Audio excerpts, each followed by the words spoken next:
Chapter 1. The first thing Jim Grant did when he landed in Boston was buy a map. The second thing was get laid. The third was almost get himself killed interviewing a prisoner who was into something far bigger than what the detective came to interview him about. Detective.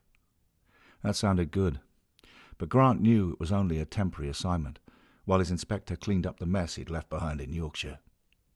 He was still just a plain old constable. PC 367, Grant. Maybe, while he was visiting the US, he should think of himself as a cop. Then again, maybe not. That would be going a bit too Hollywood. First things first.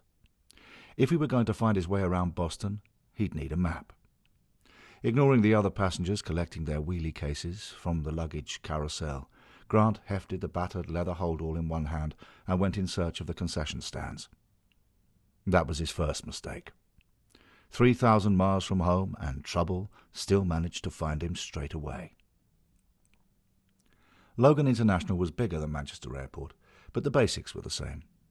Wide open spaces, big windows looking out onto the runways, and dozens of preformed waiting room chairs in rows of 4 with a low table in between, all connected so if one person sat down, all 4 seats bounced. Grant had lost count of how many cups of coffee he'd spilled because some heavyweight couldn't lower himself into his seat. The place smelled of plastic and canned air. There were fewer seats in the arrivals lounge than in departures. Fewer people wanted to sit down after spending a long flight cramped in a seat with no legroom and someone in front leaning back so that what little room you did have was crushed against your knees. At least that was Grant's experience of international travel. At 6'4", he'd have trouble stretching out in first class. West Yorkshire Police hadn't paid for first class. Prisoner extradition might have warranted the expense. Getting your bad egg out of the way meant the cheapest seat available and forget the legroom. Logan had one other thing in common with Manchester. Airports attracted criminals like flies round shit. For some reason, Grant was the embodiment of human flypaper. He wasn't looking, but his eyes couldn't help roving. It was a reflex action. Any room he entered, the first thing he'd do was scan the crowd, quickly followed by a check of the exits and any mirrors that could be used for extra viewing. He never sat anywhere he couldn't see behind him. He never stood anywhere he couldn't get out of fast if trouble started. This wasn't trouble. It was 2 kids dipping pockets and doing it very well. Distraction was the main technique for most crimes, apart from blatant armed robbery. Thieves didn't want to get caught, so it was better if nobody saw what they were stealing. Burglars usually broke in at night. Thieves usually stole when nobody was looking. Only complete idiots or hardened criminals stuck a gun in your face and demanded your money. The victims would remember you for the rest of their lives. Some might even shoot you. If nobody saw you take their wallet, then who was going to be a witness in court? Nobody. Movement and noise were the best distractions. An airport arrivals lounge had plenty of both. Everyone was in a rush. Suitcases were being wheeled around. Visitors were looking for their relatives. Airport transfer drivers were milling around with name cards written in thick black letters. People were buying coffee, magazines, and maps. Grant was paying for the Boston Street map at Hudson News when he spotted the teenage tag team.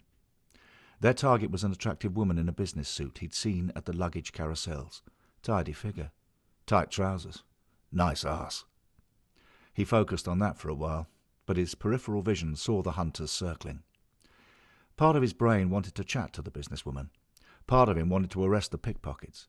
The rest of him remembered his inspector giving a stern warning before setting off. "Keep out of trouble. Don't get involved. You're off duty." That wasn't strictly true. This was a holiday assignment, yes. Interview the prisoner. Eliminate him from the inquiry. Release him and come home. He'd been sent on it to keep him out of the way while discipline and complaints investigated the mess at Snake Pass. But he'd be on duty during the interview, and technically you were on duty while travelling to and from work for the purposes of injury-on-duty claims. Have an accident on the way to work, and it was classed as an injury on duty. So if he spotted a crime on his way to work, keep out of trouble. Don't get involved. That part went against the grain. If there was one thing Jim Grant found hard to do, It was ignore a crime right in front of his face.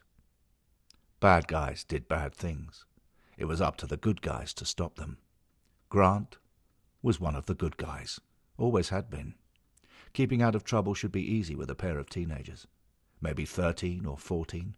It just required a bit of tact. He paid for the map and watched.